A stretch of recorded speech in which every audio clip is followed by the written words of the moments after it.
Assalomu alaykum hurmatli ko'ruvchilar. Sharq Turkiston ovozining kundalik xabarlarini ko'rishinglarni qarshi olamiz. Men Muhammad Izzat. Tövəndə diqqətlə xəbərlərimizin təfsili məzmunları bolsun.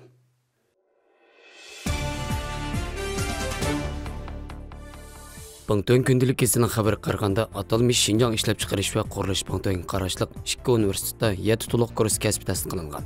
Bu 2 institutning biri bo'lsa atalmış Şinjan siyosiy qonun instituti bo'lib, bu yil yanvar oyida ishlab chiqarish va qurilish Pangtönning boshqarishiga o'tkazib berilgan. Bu universitetlarda to'liq kurs ma'rif asos qilingan. Buningdan keyin cho'nglar ma'rifi bilan kasbiy tarbiyalashni olib boradi ekan.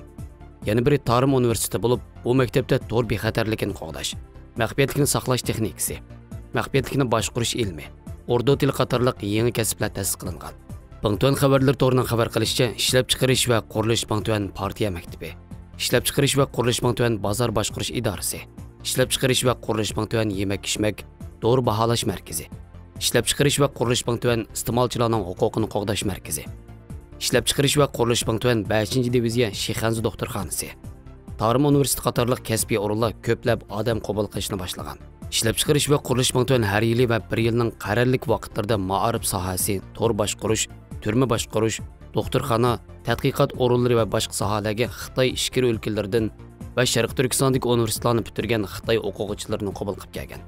Kuzatuvchilar bu ahvolni Xitay Kompartiyasining ishlab chiqarish va qurilish Pangtönni davomli taraqqiy qildirish, Pangtön orqali Şərq Türkistonni kontrol qilish, ko'plab Xitay nopasini yetkash orqali mutlaq ustunlikni saqlab qolish, ishlab chiqarish va qurilish Pangtönniga qarashliq oliy maktablarning ko'payishi va yangi kasblarning qo'shilishi, atalmış tor bexatarlikni qo'g'dash qatorliq zil kasblar Xitoyning Sharq Turkistondagi ta'qib nazorat sistemasi va uchurni qamal qilish ehtiyojining naqadar kuchli ekanligini ko'rsatsa, Ordu tilini maxsus kasb qilib ta'sis qilishi Pokiston, Afg'oniston va Taliban bilan bo'lgan munosabatlarning ehtiyojidan bo'lishi mumkin ekan.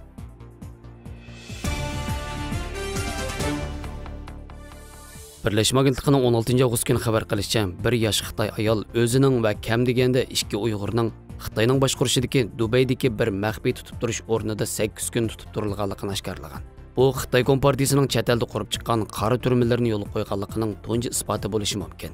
Xabar qaraganda Wuhan ismli 26 yoshlik bu Xitoy ayol o'zining bo'lg'isi erining Xitoy o'qitichi deb qaralganlikdan Xitoyga topshirib berilmaslik uchun qochib yurganligini bildirgan.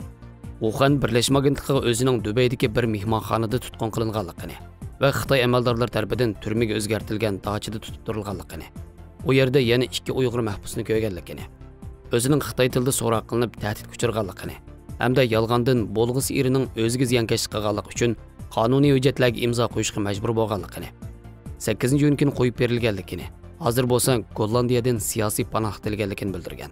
Birleşme Agentligining dokladida garchi qora turmalar Xitoyda ko'p uchraydigan bo'lsa-mu, mutaxassislar Wuhanning bildirgan uchurlardan Xitoy hukumatining boshqa davlatda qora turma qurganligini tunji qatim bilgan. Bu qora turma Xitoyning xalqarodagi ta'sir kuchidan foydalanib, chet ellardan o'zi xohlagan fuqarolarni, o'qituvchilar, cheriklik komandorlari, Uyg'ur va boshqa millatlarni tutib qolish yoki qaytarib kelish harakatlarining borgan-sir kuchayganligini aks ettirib bergan.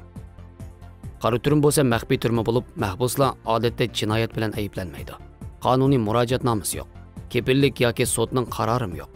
Xitoyda nurg'ulg'an qora turmalar yerlik hukumatdan norozi bo'lgan arz qo'g'uvchilarni to'sish uchun ishlatiladi va ko'pincha vaqtlarda mehmonxonalarda yotoq etish shaklida bo'lgan. Tayvan Markaz tadqiqot o'rni yordamchisi professor Xitoyning xalqaro qonun harakatini iz qo'g'lash tekshiruvchisi Chin Yujining bildirishicha, bo'libmi chet eldagi Uyg'urlarning Xitoyga ko'p qaytarilganligi. Chunki Xitoy ularni terrorlik gumoni bilan tutib kelayotganligi. Ularning namoz o'qishdek eng oddiy ibodatlarning Xitoylar nazarida diniy oshqon hisoblanadiganligini ta'kidlab, Uyg'ur kishilik huquq turi ommaviy dokladlar orqali 1997-yildan 2007-yilgacha 9 davlatda tutib turilgan yoki qo'g'langan 89 Uyg'urni iz qo'g'lab tekshirganligini, 2014-yildan buyon bu sonning sijil ko'payib, 20 davlatdan 1327 Uyg'ur tutilgan yoki chegaradan qo'g'lab chiqarilganligini, jumladan o'tkazib berish shartnomasi imzolash, vizani bekor qilish va oila a'zolariga besim ishlatish qatorliq g'ayri rasmiy vositalarni ishlatilganligini bildirgan. Wuhan va uning bo'lg'isi eri Wang Jingyu taratqularda 2019-yildagi Hong Kongdagi namoyish va Xitoyning Hindiston bilan bo'lgan chegara to'qinishidagi harakatidan gumonlangan uchurlarni e'lon qilganlik uchun Xitoy hukumati tomonidan tutish buyrug'i chiqarilgan ekan. Dubay ilgari Uyg'urlar so'roq qilinadigan va Xitoyga qaytarilgan davlat bo'lib, faoliyatchilarning aytishicha, Dubayning o'zimi boshqa davlatlarga munosabatlik maxfiy so'roq chetishlik ekan.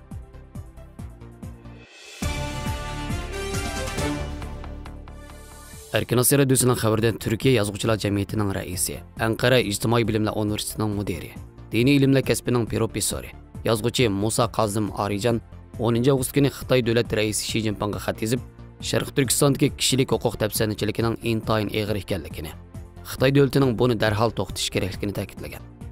Xat mundaq boshlangan. Xitoy davlat raisi Xi Jinping Xinjiang Uyg'ur Abnum rayoni deb atalgan turklarning qadimiy yurti Sharq Turkistondan kelgan xabarlar bilan Türkiye'de turayotgan jazo lagerlari shohidlarining anglatganlaridan Sharq Turkistondagi musulmon turkiy xalqlarning, bo'libmi Uyg'urlarning diniy va milliy kimlik tufayli eg'ir kishilik huquq dafsanchiligiga uchrayotganligini, necha millionlagan odamning lagerga tashlanganligini, buning sababidan nurg'un oilalarning vayron bo'lib ketganligini, hamda ularning ishlash va o'qish huquqidan mahrum qolganligini bildik. Uyg'urlarning bu eg'ir vaziyati xalqaro axborotlardan va xalqaro siyosatda kun tartib kelishga davomlashmoqda. Biz Sharq Turkistondagi kishilik huquq dafsanchiligi to'g'risida 2021-yili 20 iyun kuni universitet o'qituvchilari, yozuvchilar, tarixchilar, jurnalistlar va Sharq Turkiston ommaviy tashkilotlarining mas'ullari qatnashgan muzokara yig'ini o'tkazib, bu vaqtda doklad tayyorladik degan. Türkiye Yazğıçılar Cemiyeti 2020-yili iyul oyida Sharq Turkistonda kishilik huquq dafsanchiligi temasida doklad tayyorlab, Yevropa kishilik huquq sotining raisi Robert Sipanoga, Birleşken Devletler Teşkilatı'nın baş katibi Antonio Guterres'ga ve Şimali Atlantik Ahdi Teşkilatı'nın baş katibi Jens Stoltenberg'ga avatib, Uyg'ur masalasida Xitoyni ogohlantirishga chaqirgan. Markaziy Ankara shahrida turishliq Türkiye Yazğıçılar Cemiyeti 1978-yili qurilgan bo'lib, bu jamiyatga ko'p sonda dangliq yozuvchilar va adiblar a'zo ekan.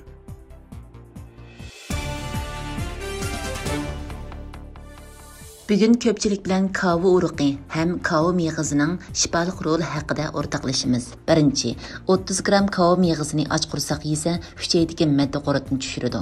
Ikkinchi, kava uruqini so'qib talqanlab shakar bilan qo'shib yesa, balg'am bo'shitib, yo'tal to'xtatadi, o'pka yalg'ug'iga shifo bo'ladi. Uchinchi, kava uruqidan 12 gram elib so'qib, shakar qo'shib och qursak atdigan kashda bir qatimdan uda 3-4 kun yesa, suydukni ravon qiladi, ishq yondiradi. To'rtinchi, kava uruqi erlarning esili yemekligi, chunki u ma'zi bezining eng yaxshi shifoliq dorisi. Mutaxassislar kunda 50 gram kava uruqi yeb bersa, ma'zi bezi kasalliklari ham ma'zi bezi rakining unumlik oldini olg'ili bo'ladiganligini isbotlab chiqqan. Ham har kuni bir siqim kava uruqi yeb berganda dovsaq og'rish, kichik tarab qiyin bo'lish qatorliqlarga shifo bo'lib, ma'zi beziga oid barliq kasalliklarning eng yaxshi dorisi bo'ladi. 5. Kava uruqida pantotnik kislotasi eng mol bo'lib, bu yurak sanjiqini unumlik yeniklatadi. Yana qon besimini tushirish roli intayin yaxshi. 6. Kava meg'izi putning peyi tortishish ham chishmeligi yigilashni davolaydi. Shundaqla unumlik oldini oladi. 7. Kava meg'izi uyqusizlikni davolab, esda saqlash qobiliyatini yuqori ko'taradi. Uning tarkibida vitamin B1 va vitamin E intayin mol bo'lib, kayfiyatni to'raqlashtirib, hujayralarning qirishini kechiktiradi. 8. Kava uruqi o'sib yetilishni ilgari surib, tug'ish iqtidorini yuqori ko'taradi. 9. Kava meg'izi chiroyni go'zallashtirib, terini asraydi. Kava uruqining tarkibidagi moddalar terining qirishini tizginlab, hujayralarni yashartib, teridagi bo'yoq moddasining cho'kib qolishining oldini oladi.